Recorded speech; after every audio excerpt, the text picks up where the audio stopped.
보면요, 이쪽에서 통상적으로 MGM을 얼마 정도 주냐면, 뭐 상가 같은 경우에는요, 상가 이거 분양받으라 하고 손님 붙이게 되면 1%에서 많게는 뭐 6%까지 가는 경우를 봤어요, 전.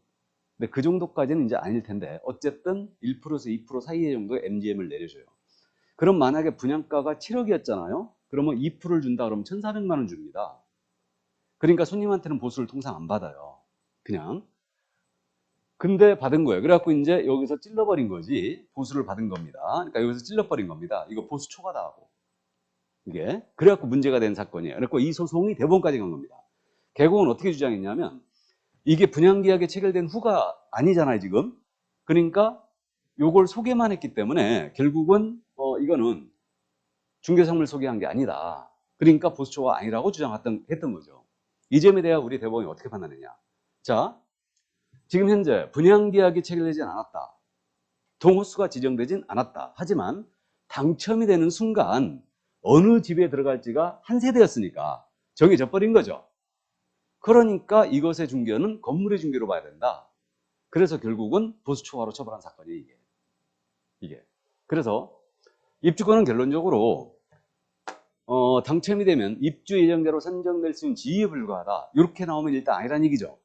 근데 읽어봤더니 분양계약이 체결되진 않았다 하더라도 당첨이 되는 순간 어느 집에 들어갈지가 상당히 구체화되고 특정됐다. 그럼 이 입주권은 중개사물이 된다는 얘기죠. 그 얘기입니다. 그래서 일단 그 정도. 33회 때 이 부분을 물어봤어요. 그래갖고 어쨌든 이해를 해 두시고요. 그래서 이제 2번 판례가 입주권 중개사물 여부 그랬는데 요게 오리지널 입주권을 얘기하는 거죠. 그래서 특정 아파트에 입주할 수 있는 권리가 아니라 아파트에 대한 추천기일에 신청하라에 당첨이 되면, 자, 당첨이 되면 밑줄자, 아파트의 분양 예정자로 선정될 수 있는 지위, 이것도 밑줄자. 그럼 마지막에 이거는 건물에 해당한다고 보기 어렵다. 중개사물인 건물에 해당한다고 보기 어렵다. 밑줄 그으면 되죠? 물이 아니란 얘기예요. 그 밑에 화살표로 써 있는 얘기는 저도 뭔 얘기인지 모르겠는데 한번 읽어보세요, 그냥. 그 다음 이제 권리금 중개사물 여부인데 이 권리금에 대한 부분은 자 보겠습니다. 영업용 건물의 영업시설과 비품 등 유용물이나 여기서 끊어놓으세요. 이거 끊어서 잘 내거든요. 거래처 신용, 영업사항의 노하우 여기서 끊어놓고 또는 점포 위치에 따른 영업사항 이점 등 무형의 재산적 가치 여기서 끊어놓고 이것의 양도는 중개 대상물을 할 수 없으므로 밑줄이죠. 중개 상물을 할 수 없으므로 밑줄 긋고 그러한 유무형의 재산적 가치 양도에 대하여 권리금을 등을 수수하고 중개한 것은 중개행위에 해당하지 아니하고 중개행위에 해당하지 아니하고 밑줄 쫙 긋고 따라서 중개보수의 한도액 역시 중개보수의 한도 밑줄 긋고 이러한 거래상 중개행위는 적용되지 아니한다. 적용되지 아니한다. 밑줄 그으면 딱 되죠. 그럼 알아보시겠죠? 권리금 중개사물이 아닙니다. 지금 이 판결을 권리금에 대한 판결을 여러분들 뉴스에서 혹시 보신 분이 계실지 모르겠는데 하급심 판결이 지금 나왔는데 행정사 쪽하고 우리 쪽하고 지금 붙었어요. 근데 협회에서 어떤 대응을 안 하고 협회에서 공지사항이 없기 때문에 제가 이걸 추적할 수가 없는데 제 사건이 아니라 이 하급심 판결이 나왔는데 이게 항소 여부가 추적이 안 돼요. 지금 항소를 했는지 안 했는지. 항소가 뭔지 알죠? 이게 어떤 사건이냐면요. 이 권리금에 대해서 참고해 두세요. 약간 지금 논외로 벗어나고 있는데 우리가 실무적으로 굉장히 중요한 문제니까 이거는 영업권에 대한 굉장한 중요한 문제예요. 그럼 이 권리금은 중개사물이 아니죠. 그럼 이거 소개는 누구나 할 수 있다. 권리금 소개하지 말란 법이 없으니까. 근데 이거 권리금 거래를 소개하면요. 권리 양도 양수 계약서를 써야 되죠. 계약서를 써야 됩니다. 이 부분에 대해서 행정사 쪽에서 고발 들어갔어요. 행정사 쪽에서 고발 들어갔는데 왜 행정사 쪽에서 고발 들어갔냐면 행정사법의 법을 보게 되면 행정사법을 보면요. 행정사는 모든 계약에 대한 계약서를 작성할 수가 있어요. 영업으로서 보수를 받고 계약서를 작성할 수 있습니다. 이거는 그렇게 돼 있더라고 법이. 나도 처음 봤어요 이거. 행정사법이 모든 계약서를 쓸 수 있다는 게 나는 행정사는 그냥 행정관청에 내는 서류들 대서만 하는 줄 알았거든. 근데 아니에요. 참 웃기게 돼 있더라고 이게. 그래갖고 변호사협회에서 왜 이걸 가만히 쓰는지 모르겠어. 원래 계약서를 작성할 수 있는 건 변호사거든요 원래. 그게 지업무거든. 근데 이게 행정사들이 다 쓰게 돼 있어요, 이게. 그래갖고 행정사 쪽에서 고발 들어간 거예요. 그러니까 중개법인하고 컨설팅을 같이 하고 있는 법인이 이렇게 권리금 거래를 소개하면서, 그러니까 이제 정확하게 유치원 양도양수였죠. 유치원 양도양수였는데 거기에 대한 계약서를 써준 거예요. 그 행위를 보수를 받고 써였으니까 이건 행정사법 위반이다 그래갖고 고발 들어간 거예요.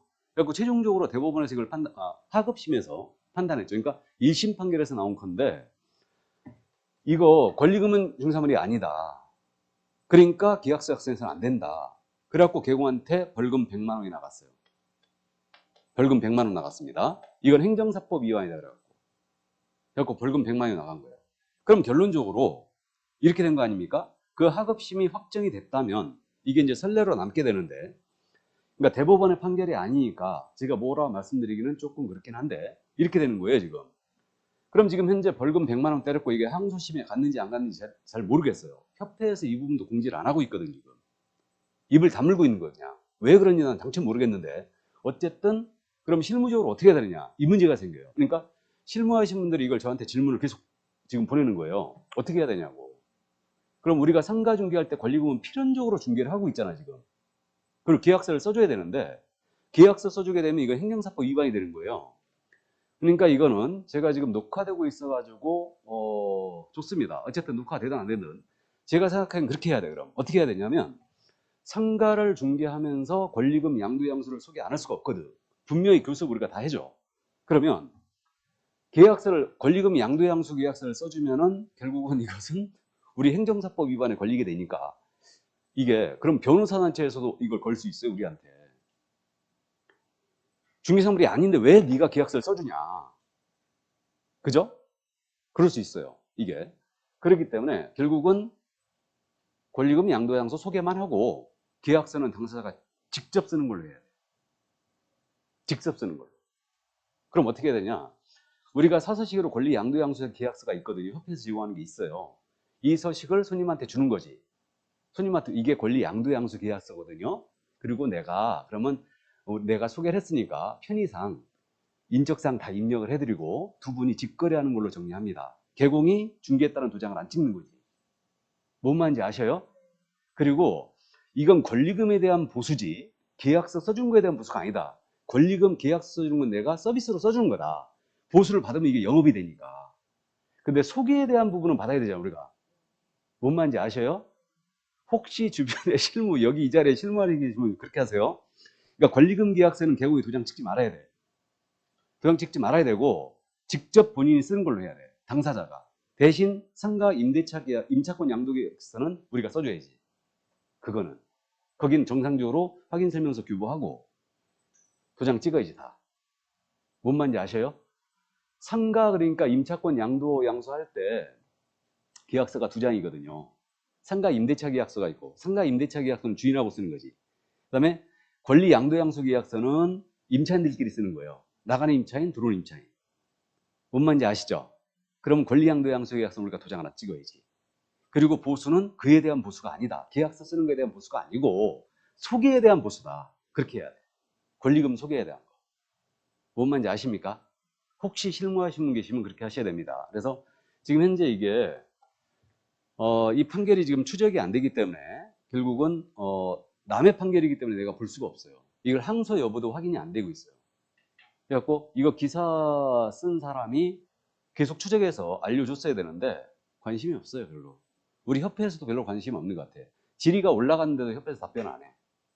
권리금 이거 어떻게 된 거냐? 협회에서 추적을 좀 해줘야 되는데 답변을 보니까 그러니까 올렸을 거 아니에요. 실무하셨는데 계속 이거 권리금 계약서 어떻게 해야 되느냐. 실무에서 심각한 문제가 생겼거든요, 이거. 근데 협회에서 이거 갖다 손 놓고 있다는 게 난 좀 답답합니다, 이게. 그러니까 협회를 우리가 뭐하러 내? 협회가 하는 일이 뭐 있다고 그런 얘기가 나오는 거예요. 이런 걸 적극적으로 지금 대응을 해줘야 되는데 협회에서. 둘이 통합하는데 요즘 정신이 없어가지고 어쨌든.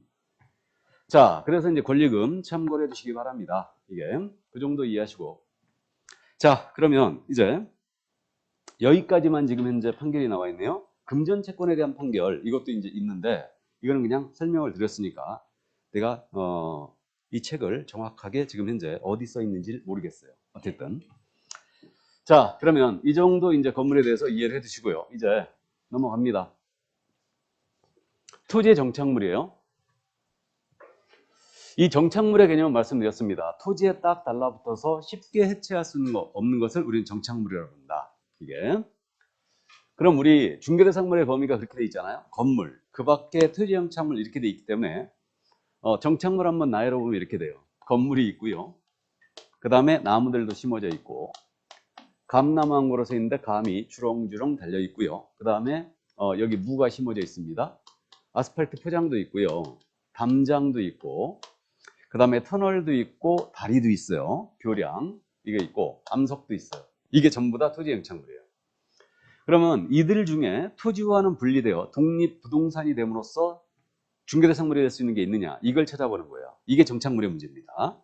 그럼 우리 법제 하에서는 분명히 이 건물은 토지와는 별개의 부동산이죠, 지금.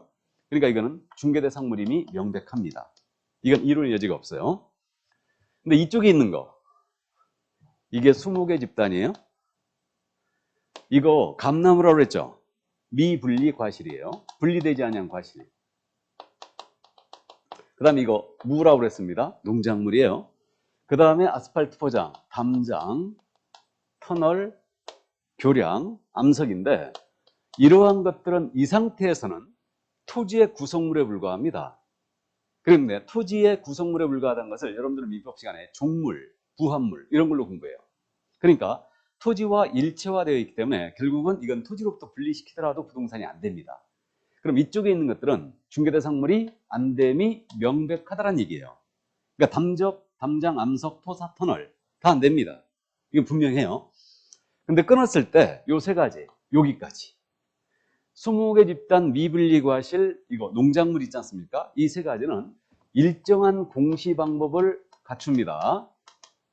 공시 방법을 갖추게 되면 토지와는 분리된 독립 물건이 돼요. 독립 물건이 됩니다. 그럼 이게 중개사물이 될 여지가 있다는 얘기죠. 그래서 이 공시 방법이라는 게 뭐냐? 이게 명인 방법이에요. 명인 방법. 이게. 그래서 우리 교재 77쪽에 중간에 명인 방법하고 딱 설명이 되어 있는데 민법 시간에 이건 공부하실 겁니다. 그럼 명인 방법이 뭐냐? 명인 방법이라는 것은 명확한 인식 방법을 갖춘 거예요. 그렇게 이해하면 돼요. 뭘 인식하도록 갖춰놨냐면 소유자가 누군지 인식 방법을 갖춘 거다. 일본식 표현이죠. 명확한 인식 방법. 그렇게 이해하시라고요. 소유자가 누군지. 그럼 예를 들어서 이게 토지거든요. 여기에 나무들이 심어져 있거든요. 이 토지를 내가 샀어요. 그럼 이 나무들은 당연히 이 상태에서 내 거죠. 토지의 구성물에 불과하니까 당연히 내 겁니다. 근데 내가 이걸 쫙 사가지고 여기다 명인망을 갖췄어요. 새끼줄 쫙 둘러쳐갖고 이거 한민호 거다 하고 명인망을 딱 갖추면 어떻게 되느냐? 토지의 구성물에 불과했었는데 이게 토지와는 별개의 독립물건이 돼버려요. 그러면 독립물건이 됐다는 얘기는 이 토지를 팔더라도 명인 방법을 갖춰놓은 수목집단은 따라가지 않아요. 건물처럼 별개로 움직이는 거예요. 소유권이. 이렇게. 그럼 이거 미분리 과실입니다. 자, 이게 토지인데 역시 감나무로 써 있어요. 감이 주렁주렁 달려 있는데 요거를 제가 샀어요. 그럼 이 감들은 당연히 내 거예요. 지금 현재. 토지의 구성물에 불과하니까. 근데 제가 이걸 사가지고 여기다 명인망을 갖췄어요. 요 미분리 과실들은 모두 내 거다. 한민호 거다 하고 명인망을 갖추면 이 토지를 팔더라도 이 미분리 과실, 명인망을 갖추는 것은 당연히 따라가지 않아요. 토지와는 별개의 독립물건이 된 겁니다. 이게. 자, 그 다음 농작물입니다. 자, 이게 이제 토지인데 여기에 무가 쫙, 이게 농작물이, 이 토지가 갑의 소유예요. 근데 제가 이걸 임차했어요. 빌렸습니다. 빌려가지고 여기다 대고 제가 여기다 무를 심은 거예요. 그럼 농작물은 원래 토지의 구성물이거든요. 근데 제가 임차권이라는 정당한 권한에 의해 심었죠. 그러니까 이건 당연히 갑의 게 아니고 내 거예요. 근데 판례는 한 걸음 더 나갔죠. 농작물의 경우는 정당한 경작 권한을 따지지 않고 이게 수확기라는 공시 방법을 갖췄지 않습니까? 그럼 이거는 무조건 경작자의 것이라는 게 판례예요. 이게 수확기를 앞둔 농작물은 무조건 경작자의 것이다. 그럼 이런 사례들이 결국은 그런 게 있지 않습니까? 우리 어르신들이 소일거리로다가 야산이나 하천을 개간해서 무 심고 파 심고 배추 심고 그러잖아요. 그럼 그게 만약에 수확기에 접어들었잖아요. 그럼 무조건 그 어르신 거예요. 그는 이게 불법이냐 아니냐는 별개의 문제죠. 이게 수확기를 앞둔 농작물은 결국은 토지와는 분리된 독립 물건임을 인정하고 있는 거예요. 판례가. 그러면 이 세 가지는 결국은 독립 물건이 된 거예요. 그럼 이제 물건이라는 게 여러분들이 민법 시간에 공부하시거든요. 물건은 크게 나누면 이게 하나는 동산이 있고 하나는 부동산이 있거든요. 이렇게 있는데 이 세 가지를 부동산으로 본다면 논리적으로 봤을 때 중개상 무리다 하는 게 맞을 것 같고, 이 세 가지를 동산이라고 해버리면 결국은 중개상물이 아니다라고 하는 게 맞겠죠. 그러면 이게 학설의 다수가 어떻게 되는지는 저도 잘 모르겠는데 어쨌든 민법학자의 다수의 견해는 제가 알기로는 이거는 부동산으로 보고 있는 것 같아요. 이게 대학에서 민법학자들의. 근데 우리 쪽에서는 지금 시험에 내기는 일치된 견해를 보이는 것만 낼 수 있어요. 그러니까 결국은 요것만 딱 일치돼 있거든요. 명인 방법을 갖춘 소무이다는 중개대상 무리다라는 거에 대하여 반대 견해가 전혀 없어요. 그래서 시험에서 이걸 3번이나 물어본 적이 있습니다. 그럼 결론, 명인 방법을 갖춘 소목의 집단입니다. 중개대상물이 된다 안 된다? 된다. 이게 결론이에요. 이게. 그러나 암석, 토사, 담장 이건 중개상물이 되지 않는다. 그럼 이렇게 되네요. 토지의 정착물은 모두가 중개상물이 될 수 없다. OX, X. 건물이 대표적으로 토지의 정착물이 되고 있고요. 그 다음에 여기 명인방법을 갖춘 소목의 집단 되고 있죠. 또 토지의 정착물은 모두가 중개상물이 될 수 없다라고 해도 X예요. 될 수 있는 게 있고 모두가 될 수 있다 해도 틀렸고 될 수 없다 해도 틀린 거예요. 어쨌든 그러니까 개별적으로 정착물에 대해서 물어봐야 됩니다. 이 정도. 자.